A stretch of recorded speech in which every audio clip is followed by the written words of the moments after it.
This summer, the project I'm working on is restoring riparian buffers at Shelburne Farms, and as part of that, that's looking at plant succession in the second year of plant growth in these buffers. A riparian buffer is like a strip of vegetation by a waterway that's either like planted or left in place to prevent erosion and pollution from getting into water from farming.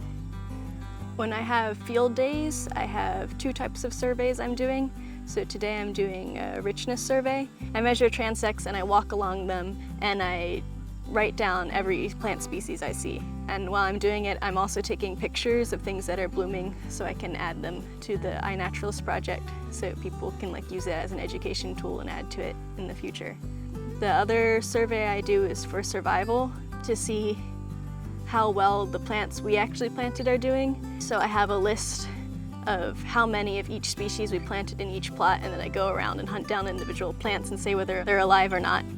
Last week I helped lead some site tours, and I got to share what I was working on and answer questions. It reminds you that you're finding solutions.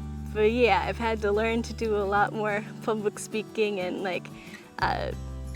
trying to figure out the right amount of detail and scientific language for different audiences to try and really get the word out, help our findings be actually useful.